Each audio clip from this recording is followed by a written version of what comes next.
Hello everybody, welcome to Guidancee Education channel. We will see the topic that is discussed in this video.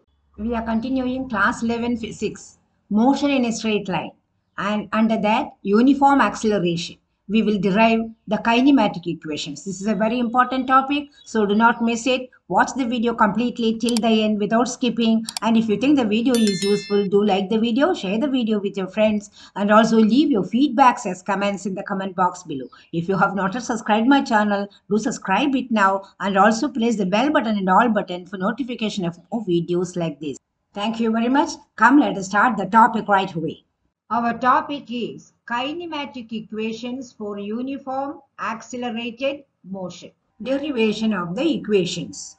Kinematic equation shows the relation among displacement S, time t, velocity v, and acceleration a. Kinematic equations. First one is v is equal to u plus at. Second one is s is equal to ut plus half at square.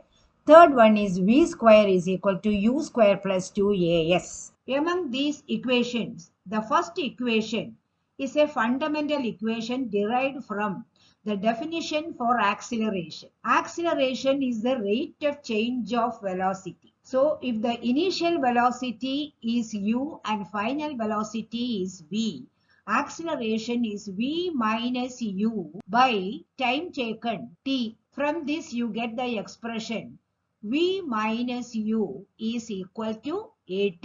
You also get the equation v is equal to at plus u, which we write as u plus at. This is the first equation which we have considered. There is no proof or derivation for that. It is obtained from the definition for acceleration. Anyway, from this equation, you can get one more expression. T is equal to v minus u by a. We will need this representation or this expression also. Now we will see the derivation of the second equation. S is equal to ut plus half at square. We will derive the equation from the velocity time graph for uniform accelerated motion. Velocity is taken along the y-axis. This point is the initial velocity u. This point is the final velocity. It is noted as v. We already know that the area under the velocity time graph, that is this area, gives the displacement s. A perpendicular to time axis x is drawn at this point. This is the x-axis and time is noted there. Up to this point t, the total time is, say, 6 seconds. 1, 2, 3, 4, 5, 6. Okay? This is origin. This area is now split into two by drawing a perpendicular to this line at point U. Now you get one rectangle and one triangle. All we need to do is find the area of the rectangle and the triangle and add it up in order to get the area under the graph. It becomes very easy. So let us note the points. S is equal to area under the velocity time graph equal to area of the rectangle equal to ut. Length is t and u is the breadth. This is the base of the triangle equal to t. This is the altitude. This whole length is equal to v. Up to this point, it is equal to u. I will note it here. This length is v and this is u. So, this length altitude is equal to v minus u. Let us put those quantities here. So, ut plus half t into v minus u. That is the total area under the graph. But you have an expression here for v minus u that is equal to at. So we simply substitute it here. Ut plus half, we write at first into this t. This is at into t. So that makes it here half at square. So S is equal to ut plus half at square. We get this formula. So we have derived this formula. Now we will pass on to one more thing. Let us expand this formula. What will be that? That will be equal to S is equal to ut plus v into t by 2 minus u into t by 2.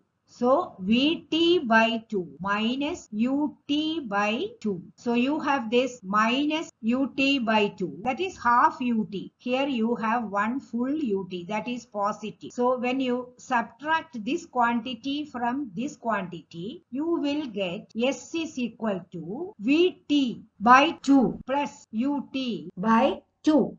Ut minus half Ut becomes half Ut and there is a positive sign. This can be written as V plus U by 2 into T. T is common. So you get another expression S is equal to V plus U divided by 2 into T. This can be further written as there are two velocities, they are added up and divided by 2. So you get average velocity. This is the symbol for average velocity. Average velocity into time. So S is equal to average velocity into time. This formula is very useful.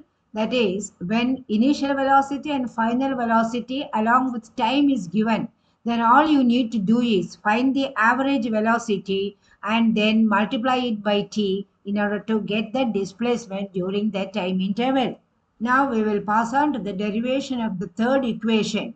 V square is equal to u square plus 2as. For that, we use this formula, that is S is equal to V plus U by 2 into T. We substitute for T. We already have an expression T is equal to V minus U by A. Then the equation becomes S is equal to V plus U by 2 into V minus U by A. So shift this 2 and A towards the left hand side. You will get 2as is equal to V plus U into V minus U. That is equal to V square minus U square. So that gives 2as plus U square is equal to V square. We will write it in the right format. V square is equal to U square plus 2as. So we have derived this formula also. Derivation questions are always favorite with the examiners. So you have to be ready with this answer. If you are asked to derive the third equation, you need to write only the last part, that is what is written in the last section, that is third section. If you are asked to derive the second equation, then you have to write only that part with the graphical representation. If you think the video was useful, do like the video, share the video with your friends, and also leave your feedbacks as comments in the comment box below. If you have not yet subscribed my channel, do subscribe it now and support me. Also press the bell button and all button for notification of more videos like this. Thank you very much. We will meet in the next video with another important topic. Till then, bye. Take care.